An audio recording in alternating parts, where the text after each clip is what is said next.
Hello बच्चों, let's see the question and here the question is that define solubility and उसके बाद हमें एक और question given है that how does the solubility of a solid in water change with temperature। हमसे यहाँ पे पूछा जा रहा है बच्चों कि किस तरीके से जो solubility है solid in water वो change होती है with the temperature।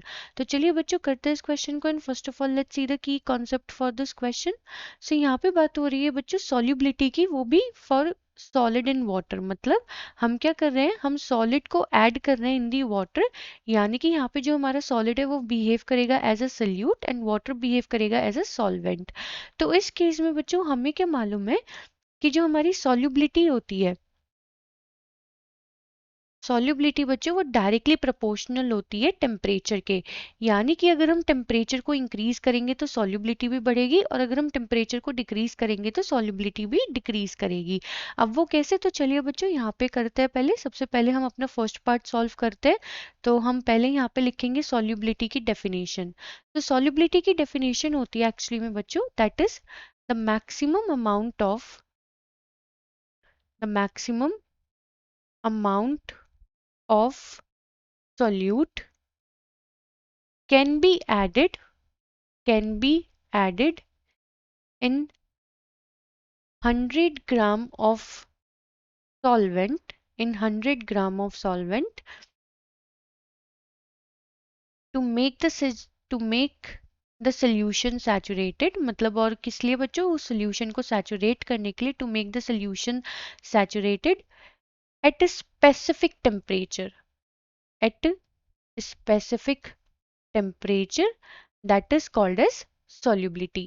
तो solubility होता है बच्चों कि हम कितने मैक्सिमम अमाउंट ऑफ सोल्यूट को ऐड कर पा रहे हैं इनटू 100 ग्राम ऑफ सॉल्वेंट, उस सोल्यूशन को उस बच्चों सैचुरेटेड बनाने के लिए एट अ पर्टिकुलर टेम्परेचर, उसे बोलते हैं बच्चों solubility। अब हमसे क्वेश्चन में पूछा जा रहा है कि ये जो हमारी solubility है in for solid in water वो टेम्परेचर के साथ कैसे अफेक्ट करेगी। सो एक्चुअली में बच्चों जब हम सॉलिड इन वाटर की बात करें, यानी कि जब हम हमारा जो सॉल्यूट है वो सॉलिड है एंड जो हमारा सॉल्वेंट है वो वाटर है, ठीक है। तो उस केस में क्या होगा बच्चों, जब हम टेम्परेचर इंक्रीज करेंगे या फिर जब कभी भी हम टेम्परेचर इंक्रीज करेंगे या डिक्रीज करेंगे, तो एक कंडीशन ले लेते हैं। तो जब हम टेम्परेचर को इंक्रीज करेंगे तो होगा क्या, kinetic energy of water particle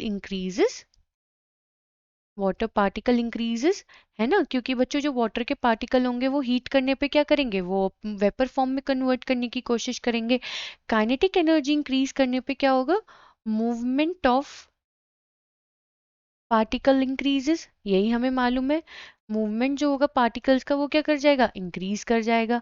उसकी वजह से बच्चों क्या होगा, more space will be created and वहां पे बच्चों ज्यादा स्पेस क्रिएट हो जाएगा एंड ज्यादा स्पेस क्रिएट होने पे क्या होगा, more solid can be added in more can be added in water. मतलब बच्चों हम ज्यादा सॉलिड ऐड कर पाएंगे इन वाटर, यानी कि हम यहाँ पे क्या कह सकते हैं कि सॉल्युबिलिटी क्या कर जाएगी, सॉल्युबिलिटी इंक्रीज कर जाएगी। तो हमें क्या पता चला कि टेम्परेचर इंक्रीज करने पर सॉल्युबिलिटी इंक्रीज करेगी। तो इसी तरीके से बच्चों अगर हम टेम्परेचर को डिक्रीज करेंगे तो टेम्परेचर को डिक्रीज करने पे सॉल्युबिलिटी डिक्रीज करेगी। और यही मैंने आपको की कॉन्सेप्ट में बताया था कि solubility is directly proportional to temperature in terms of जब हम सॉलिड को लिक्विड में ऐड कर रहे हो। सो आई होप बच्चा आपको ये क्वेश्चन समझ में आ गया होगा। Thank you.